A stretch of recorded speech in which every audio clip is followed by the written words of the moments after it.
আপনারা জানেন যে কাইকিয়াতে ঘাটটি অত্যন্ত গুরুত্বপূর্ণ এবং ওই রাস্তাটিকে হলো ঐতিহাসিক গ্রাম পার্ক রোড, এই রোডের মাঝখান দিয়ে আজকে আমাদের প্রধানমন্ত্রী এখানে এসেছেন। আজকে চারিদিকে একদিকে নদী, আরেকদিকে ধান ক্ষেত, বিভিন্ন ক্ষেত, তার মাঝখানে আপনারা সবাই কর্মী, বিএনপির কর্মী, নেতা কর্মী এবং সবাই আপনারা যার বক্তব্য শুনতে এসছেন তিনি তার বক্তব্য শুনবেন। কিন্তু এখানকার ইতিহাস হচ্ছে একটি বিশাল। এই মোগরাপাড়া ইউনিয়নে আপনারা জানেন কাইকিয়াটা ঘাট 1973 সালে কালাচাঁদ চেয়ারম্যান মিয়াচাঁদ চেয়ারম্যানকে কিভাবে নির্মমভাবে গুলি করে হত্যা করা হয়েছিল। তারা হত্যা করেছিল যে শেখ হাসিনা ওয়াজেদ 5 আগস্ট পালিয়ে গিয়েছিল, তার দোসরাই সেখানে তাদেরকে হত্যা করেছিল, 5 জনকে নির্মমভাবে হত্যা করেছিল।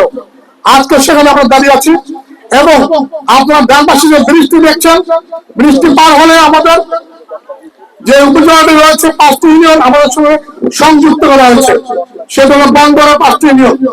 এই বনগড়া 5টি ইউনিয়ন তার সোনারগাঁ থেকে এই কাইকিয়াটা এলাকা দিয়েই আমাদেরকে যেতে হবে, তারাও সোনারগাঁ আসতে পারবে এদিক দিয়ে। তাই এই জায়গাটি অত্যন্ত গুরুত্বপূর্ণ। 71 সালের পরও গুরুত্বপূর্ণ ছিল, এখন আবার নতুন করে গুরুত্বপূর্ণ হয়েছে। তাই আমরা এখানে এসেছি কিছু বলার জন্য, প্রধানমন্ত্রীর বক্তব্য শোনার জন্য, অত্যন্ত কিছু আলোচনা সভা এবং কিছু ঐতিহাসিক কথাবার্তা আপনাদেরকে বোঝার জন্য।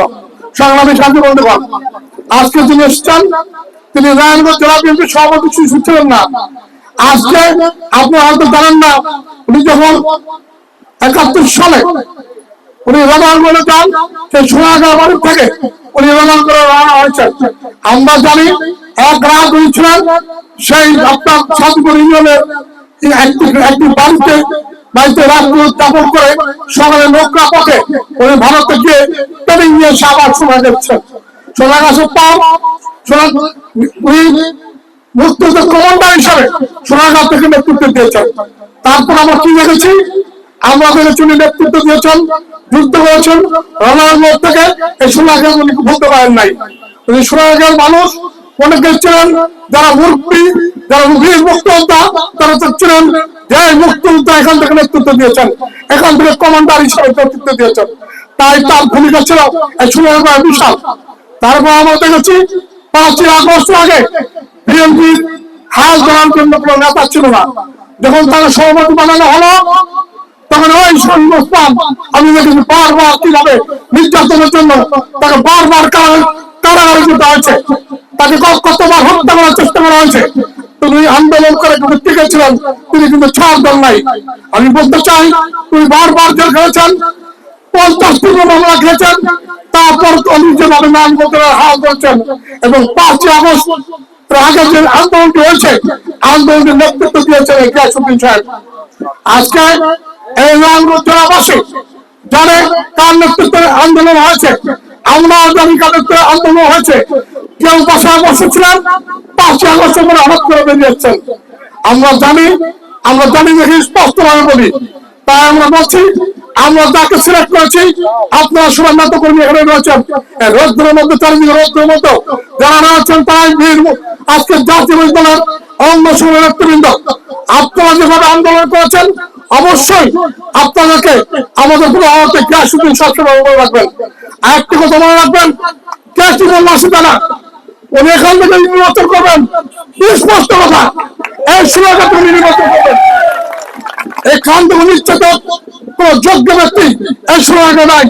সোনারগাঁ সিদ্ধিগঞ্জ মতো কোনো কথা হয়। উনি এখান থেকে আন্দোলন করেছেন, এখান থেকে মুক্তিযুদ্ধ করেছেন, এখান থেকে নির্বাচন করবেন।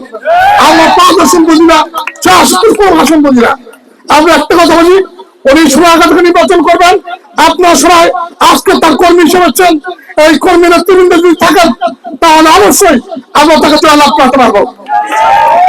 আমরা চাই যারা এই নেতৃবৃন্দ রয়েছেন আমি তাদের বিরুদ্ধে কোনো কথা বলি না, কারণ আমরা প্রধানমন্ত্রী বলছেন তার বিরুদ্ধে কথা বলার দরকার নাই, আমিও বলি না। যারা চাঁদাবাজি করছেন জনগণ জানে, প্রশাসন জানে, সবাই জানে, তাদের বিরুদ্ধে তারা কেমন জানে কি করবেন, তারা কেবল আজকে আপনারা বুঝতে পারবেন। সংগ্রামী সাথী বন্ধুগণ, আজকে আমাদের মাঝে যারা এসছেন সবাই জাতীয় ছাত্র দলের, যুব দলের, স্বেচ্ছাসেবক দলের নেতা কর্মী এখানে এসছেন। আর যারা বক্তব্য শোনার জন্য এসছেন তিনি হলেন আমাদের প্রধানমন্ত্রী জনাব আলহাজ গিয়াসউদ্দিন আমাদের বক্তব্য শোনার জন্য এসেছেন।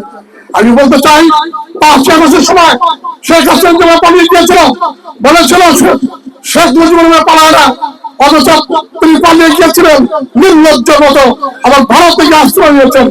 সে শেখ হাসিনা আমাদের নেত্রী দেশ নেত্রী খালেদা জিয়াকে 3.5 বছর কারাগারে রেখেছেন, তাকে নির্মম হত্যা করার জন্য 5 জন দিয়ে তাকে আজকে এই অবস্থা করেছেন, যার জন্য আমাদের দেশ নেত্রী খালেদা জিয়া অসুস্থ, তার বিচার হতে হবে। আমাদের সারা বাংলাদেশে 15.5 বছর যেভাবে বিএনপির উপর অত্যাচার করেছে শেখ হাসিনা তাদের বিচার হতে হবে। আমাদের 5 আগস্ট 1400 লোকের কথা বলে আমরা জানি অনেক বক্তব্য হত্যা করা হয়েছে, তাদের অনেকের নাম জানে না, তাদের ঠিকানা জানে না, তাদের বিচার করতে হবে। ভারত থেকে ধরে এনে বিচার করতে হবে।